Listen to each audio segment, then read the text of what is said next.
کہ پہلے نعرے لگا رہا تھا کہ مانتا ہوں، کلمہ پڑھتا ہوں، کلمہ گو ہوں، توحید مانتا ہوں، رسالت مانتا ہوں، باس بعد الموت مانتا ہوں، سب کچھ مانتا ہوں، لیکن جب کہا کہ مانتے ہو تو پھر زندگی بھی انہی کے مطابق گزارنا پڑے گی، یہ تمہارا جو مسئلہ ہے اس کا حل جو نبی علیہ السلام بیان کریں گے وہ تمہیں ماننا پڑے گا، اور جس طرح یہ تمہیں بازار میں دیکھنا چاہتے ہیں تمہیں اس انداز میں دکان پہ بیٹھنا پڑے گا۔ تو اللہ فرماتا رَأَيْتَ الْمُنَافِقِينَ يَصُدُّونَ عَنْكَ صُدُودًا، وہ جو توحید میں تو انکار نہیں کرتے، اگرچہ دل سے نہیں مانتے مگر زبان سے تو اقرار کرتے ہیں، رسالت کا بھی زبان سے اقرار کرتے ہیں، مگر نظام کو ماننا کتنا مشکل ہے، چونکہ اس کا تعلق براہ راست زندگی پر ہے اور فوراً ضرب پڑتی ہے، کاروبار میں مندہ محسوس ہونے لگتا ہے اور انسان سمجھتا ہے کہ میں تو پیسے کی دوڑ میں پیچھے رہ رہا ہوں۔ فرمایا رَأَيْتَ الْمُنَافِقِينَ يَصُدُّونَ عَنْكَ صُدُودًا، آپ دیکھیں گے کہ وہ تو منافقین بگھوڑے ہو کے بھاگ رہے ہیں، دوسری طرف منہ کر کے چل پڑے ہیں اور اس بات پر آ ہی نہیں رہے کہ جو ان کا حکم ہوگا وہ ہم تسلیم کریں گے۔ یہ ہے نظام مصطفیٰ صلی اللہ علیہ وسلم کی بالا تری کے لحاظ سے منافق کا کردار۔ اور مومن کی شان کیا ہے؟ سورہ النور کی آیت نمبر 51 ہے، رب ذوالجلال فرماتا ہے انما کان قول المؤمنین اذا دعوا الی اللہ ورسولہ لیحکم بینہم ان یقولوا سمعنا واطعنا۔ فرمایا مومنوں کی شان یہ ہے کہ جب ان کو بلایا جائے اللہ تعالیٰ کی طرف اور اللہ تعالیٰ کے رسول صلی اللہ علیہ وسلم کی طرف، چونکہ دونوں کا معاملہ تو ایک ہی ہے، یہ آج کچھ لوگ تقسیم کر رہے ہیں، یہاں بار بار اللہ تعالیٰ کی طرف اور اللہ تعالیٰ کی رسول صلی اللہ علیہ وسلم کی طرف لیحکم بینہم، تاکہ یہ دونوں ذاتیں فیصلہ کر دیں، اور یہاں بھی وہی قانون ہے، حالانکہ لغت اور گرامر کے لحاظ سے چاہیے تھا لیحکما، تاکہ اللہ تعالیٰ اور رسول صلی اللہ علیہ وسلم دونوں اس کا فیصلہ کریں، لیکن قرآن نے کہا لیحکما کہ فیصلہ ہے جب ایک تو دو بنانے کی ضرورت کیا ہے،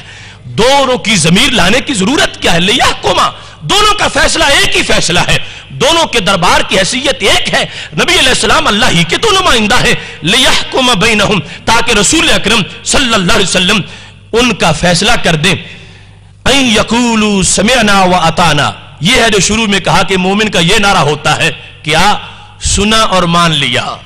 سمعنا واطعنا، سنا اور مان لیا، فوراً سنا فوراً مانا، اس میں یہ نہیں کہ مشورہ کریں گے دوستوں سے کہ کیا کاروبار پہ زد پڑتی ہے اس طرح یا نہیں، فیصلہ کریں گے کیا زندگی میں ہمارا جو کیلے بر ہے کیا اس میں کوئی فرق آتا ہے یا نہیں، نہیں، فوراً مومن کی شان یہ ہے کہ جب سامنے اللہ کا فرمان آ جائے، نبی علیہ السلام کا فیصلہ آ جائے تو یہ کیا کہے گا؟ سمعنا واطعنا، ہم نے سنا اور ہم نے فوراً مان لیا۔ اللہ فرماتا ہے یہ ہے نظام مصطفیٰ صلی اللہ علیہ وسلم کی بالا تری اور بالا دستی ماننے والے کہ یحکم بینہم، فیصلہ نبی علیہ السلام نے جب کیا، حالانکہ فیصلہ یقیناً جب دو کے درمیان ہوگا تو کسی کے خلاف ہی ہوگا، اور یقیناً جب کسی ایسی نوعیت میں فیصلہ ہوگا کہ ایسے کاروبار کرنا ہے یا نہیں کرنا تو ضرور اس میں کوئی ایسی صورتحال بھی سامنے آئے گی کہ جس میں بظاہر بندے کو نقصان کا خدشہ ہو، لیکن مومن کی شان یہ ہے کہ وہ نقصان کو نہیں دیکھتا، وہ رحمان کو دیکھتا ہے، اور وہ نقصان کو نہیں دیکھتا، وہ اپنے نبی علیہ السلام کے فرمان کو دیکھتا ہے، اور اس کو دیکھتے ہوئے زندگی گزارتا ہے، تو کیا اس کو نقصان ہوگا؟ اللہ فرماتا ہے وَأُولَئِكَ هُمُ الْمُفْلِحُونَ،